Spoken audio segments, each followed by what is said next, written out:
औज़ुबिल्लाहि मिनश्शैतानिर्रजीम बिस्मिल्लाहिर्रहमानिर्रहीम इय्याका नअबुदु व इय्याका नस्तईन। ऐ अल्लाह, हम तेरी ही इबादत करते हैं और तुझी से मदद मांगते हैं। तमाम देखने वाले, चाहने वाले, प्यार करने वाले बहन भाइयों को मोहम्मद उमर भली का अस्सलामु अलैकुम। माजरत के साथ सुबह सुबह भी उठा था, नहाया धोया भी नहीं हूँ और घर में अंडे ब्रेड ख़त्म थे तो अंडे ब्रेड लेने के लिए निकला था और जो है ना वो लेके ये पीछे पड़े हुए हैं। रोनी बाबा भी मेरे साथ ही निकला था, वो भी जो है वो कह रहा था मैं भी साथ ही चलता हूँ, अपना दूध पी रहे। तो लेके भी वापस पहुँचा हूँ, गाड़ी में बैठे मैंने सोचा मैं ये वीडियो बना लूँ। और वीडियो बनाने का मकसद जो है ना वो फिर यही है कि आप लोगों तक ये बात पहुँचा सकूँ, क्योंकि हम अपने मुल्क से बड़ी मोहब्बत करते हैं और हमने अपने मुल्क से हमेशा से ही मोहब्बत करना सीखा है। हमारे माँ बाप ने सिखाया ये है कि मुल्क हो तो आप होते हो। और फिर हमने आगे अपनी एजुकेशनल सिस्टम में और बड़े होते होते साथ ये सीखा और पढ़ा कि वाकई मुल्क कितना ज़रूरी था और कायदे आज़म ने दो कौमी नज़रिए पे अल्लामा इकबाल ने कैसे काम किया और उसकी वजह से हमें एक आज़ाद मुल्क मिला जिसमें हम आज़ादी से जी रहे थे। मगर असल में मसला ये हुआ कि वो आज़ादी हमसे छीन ली गई। पहले गोरों की गुलामी थी, उसके बाद कुछ ख़ानदानों की गुलामी इस मुल्क के ऊपर जो है ना वो हुकूमत जो है ना इस मुल्क के ऊपर मुसल्लत कर दी गई और हमें उनका गुलाम बना दिया गया। तो अब असल में हुआ क्या कि मैं थोड़ा सा जो आज एक 29 नवंबर का जो की डेट जो है बहुत ज़्यादा सोशल मीडिया पे डिस्कस हो रही है, उसके हवाले से थोड़ा सा बताना चाहता हूँ कि आज एक सोटा जो है ना सोटा वो एक 22वें ग्रेड के अफसर से एक दूसरे 22वें ग्रेड के अफसर के पास चला गया। अब आप सुनते जाइएगा। उस सोटा जो है ना वो मुंतकिल हो गया और लोग ये सोच रहे हैं कि जो नया 22वें ग्रेड का अफसर है ना वो इस मुल्क के हालात बेहतर करेगा। और भाई अपने ज़रा दिमाग को खोलो, अपनी खिड़कियां खोलो और देखो कि जिसको ये नया सोटा मिला है वो तो 26 को रिटायर हो रहा था, 29 को उसको नई जॉब पे रख लिया गया। तो एक बंदे को आपने जब नई जॉब पे रखा है और उसकी पिछली जॉब ख़त्म होने के बाद रखा है और उसको इतनी बड़ा एक सोटा दिया जा रहा है, ठीक है, कमान दी जा रही है, तो वो तो पहले दिन से ही वो फेवर पे है कि उसको एक फेवर दे के आप एक स्टार्टअप दे रहे हो। जिस आदमी को स्टार्ट ऑफ हिज जॉब जो है वो फेवर पे मिली हो, वो कैसे आप लोगों को के लिए बेहतरी लेके आएगा? वो भी उसी लेगेसी को लेके चलेगा जो लेगेसी इस मुल्क में चल रही है, बल्कि उससे ज़्यादा बुरी तरह लेके चलेगा। क्या करेगा वो? ऑलरेडी मीडिया पे और सोशल मीडिया पे मैसेज दिए जा रहे हैं कि बहुत सख्ती की जाएगी जी, अब ये नई क़यादत जो है ये इस चीज़ को बिल्कुल बर्दाश्त नहीं करेगी, नो टॉलरेंस होगी।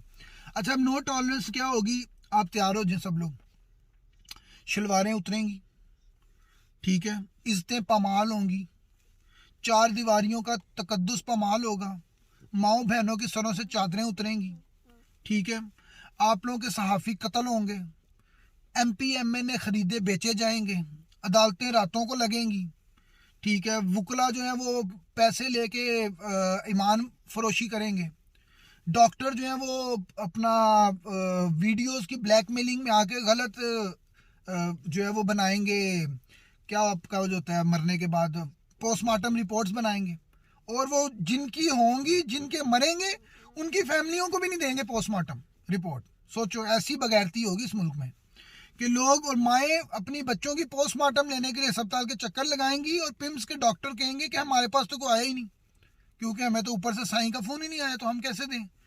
तो इसी तरह के वाक़यात होते रहेंगे, चलते रहेंगे, ये सब ऐसे ही रहेगा। आप लोग इसके लिए तैयार हो जाएं, ठीक है? यहाँ कुछ भी चेंज नहीं होने वाला। चेंज ऐसे नहीं होता, चेंज कभी भी ऐसे नहीं आता जैसे आप लोग एक्सपेक्ट कर रहे हैं कि चेंज आएगा। कुछ लोगों के अब्बू रिटायर हो रहे हैं और कुछ के नए अब्बू आ गए हैं। कुछ को अपने अब्बुओं का पता लग गया कि अब्बू ने क्या किया था, कुछ अभी भी उनको अब्बू बना के बैठे हुए हैं। तो ये मुल्क ना ये इसी तरह से घुमा के रखा हुआ है, घूमता रहेगा, चलता रहेगा, कुछ समझ नहीं आएगी हो क्या रहा है, कहाँ से हो रहा है। जैसे 70-75 साल पता नहीं लगा ना पीछे से कौन हिला रहा था, ठीक है ना, अब जाके कुछ लोगों को समझ आना शुरू हुई है। इस तरह आगे भी इन्हें नई गेम चला देंगे, आप लोगों को समझ ही नहीं लगने देंगे क्या हो रहा है, क्या चल रहा है, कौन कब मर जा रहा है, कौन कब मर जाएगा, कौन कब नया आ जाएगा। अब वो देखो एक मौलाना छोड़ा हुआ है हमारे ऊपर यार, इसके तो बदकिस्मती है, मुसलमान होते हुए हम दीन के बारे में बोल भी नहीं सकते। उसको उसने अपने आप को इतना बड़ा दीनदार बनाया हुआ है कि बंदा कुछ बोल भी नहीं सकता, क्या करे बंदा। अब ये वीडियो और भी दुनिया के लोग देखेंगे, इंडियंस भी देखेंगे, हिंदू भी सुन रहे होंगे, क्रिश्चियंस भी सुनेंगे, वो कहेंगे कैसा इनका दीन है, कैसा मौलवी है, ये बंदा अपने ही मौलवी को जलील कर रहा है। अब बंदा जलील ना करे तो क्या करे, उसने क्या बयान दिया यार, क्या बकवास गलाजत बकी है उस आदमी ने। ठीक है, मतलब बंदा पूछे तू मसल्ले पे खड़ा कैसे हो जाता है, तू मतलब कि अपना उस मिंबर पे बैठ कैसे जाता है, मेरे रसूल के मिंबर पे तू बैठ के कैसे बातें करता होगा, तू मेरे रसूल के मिंबर पे खड़ा कैसे होता होगा, तू मसल्ले पे खड़ा कैसे होता होगा। और तू जब नमाज पढ़ता होगा, हम जैसे गुनाहगार हजारों गुनाहों में डूबे, करोड़ों गुनाहों में डूबे हम जैसे गुनाहगार जब नमाज में खड़े होते हैं तो एक दफ़ा डर जाते हैं कि अब अल्लाह के सामने खड़े हो गए, अल्लाह देख रहा है। अल्लाह बेशक हर वक्त देख रहा है, मगर नमाज में ऐसे लगता है आप बिल्कुल उसके सामने पेश हो गए। या तू जब खड़ा होता होगा, तेरा तो ईमान का लेवल भी हमसे अच्छा होना चाहिए, तुझे तो कुरान भी हमसे ज़्यादा आता है, तूने तो दीन भी हमसे ज़्यादा पढ़ा हुआ है। तू जब खड़ा होता होगा तुझे क्या समझ आती होगी। अच्छा, हाजी साहब कह रहे थे कि मैं गुमनामी में चला जाऊंगा। एक शायर होने की हैसियत से मुझे वो लाइन बड़ी पसंद आई है, मैं इसके ऊपर कुछ लिखूंगा अभी बाद में, मगर वो लाइन बड़ी मज़े की थी कि अब मैं गुमनामी में चला जाऊंगा। ओ भाई, गुमनामी में तो जाना है तुमने, और तुम्हें कौन सा लेजेंड बना के यहाँ पर मेरा मतलब किताबों में पढ़ाया जाएगा तुम्हारे कारनामे। तुमने गुमनामी में ही तो जाना है। जितना माल इकट्ठा किया वो कहीं गुमनामी में जाओगे तो खा सकोगे, लाइमलाइट में रहोगे तो कौन खाने देगा। और गुमनामी में ही जाओगे, यूरोप अमेरिका में जाके गुमनाम ही हो जाते हो तुम लोग। ये अपना ही मुल्क है जहाँ प्रोटोकॉल मिले हुए, वर्दी पहनी हुई तो दुनिया डर रही है, आगे पीछे सलूट ठोक रही है, पूछ रही है। ये आओ अमेरिका यूरोप में, तुम लोगों जैसों को यहाँ पर जो है ना वो घास काटने के लिए रखते हैं, घास काटने के लिए तुम जैसे वेले रखे हुए लोगों ने। तुम लोगों ने यहाँ के गुमनाम ही होना, और क्या होना है। और वैसे भी यहाँ पर जो है ना मतलब कि अपना कूड़ा भी उठा के जब खुद फेंकना पड़ेगा ना तुम्हें डंपस्टर पे जाके, तो तुम्हें तब याद आएगा वहां बैठ के मैं क्या मौजे मारता था, और क्या बैठ के पॉलिसियां बनाता था, और कैसे लोगों को जलील करता था, उनकी छलवारें उतरवाता था और उन पर तशद्दुद करवाता था। यहाँ के तो गुमनाम ही होना है। बेल्जियम के जजीरों पे जाके बंदा गुमनाम ही हो जाता है, गुम जाता है।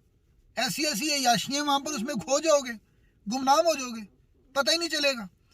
और इतने बड़े मुल्क का, इतना बड़ी सीट के ऊपर इतना बड़ा सोटा लेके बैठने वाला, जो नेशनल सिक्योरिटी मुल्क सारा हिफाजत इसने की हुई थी, वो उसकी अपनी हिफाजत मुल्क में नहीं है जी। उस मुल्क में रिटायर होने के बाद वो हो गया जी, हो गया Belgium, Australia, Europe, America, Canada, London, कहीं पर भी छुप के बैठ जाओगे, क्योंकि अपने मुल्क में तो तुम महफूज ही नहीं। अपने मुल्क में तो तुम महफूज ही नहीं, और कहते रहे सारी जिंदगी के इसको महफूज बनाया हुआ हमने, सरहदों की हिफाजत करके इस मुल्क को हम महफूज करते रहे। और खुद तो तुम लोग महफूज नहीं इस मुल्क में, खुद तो रह नहीं सकते इस मुल्क में, तो महफूज कहां से कर रहे थे इसको। मेरा तो बीपी हाई हो जाता है यार, मेरी तो शुगर लेवल, पहले मैं प्री डायबिटिक हुआ हूँ, मेरी शुगर करवा देंगे ये मुझे पाकिस्तानी न्यूज़ सुन सुन के। मैं तो अब सुनना ही बंद कर रहा हूँ।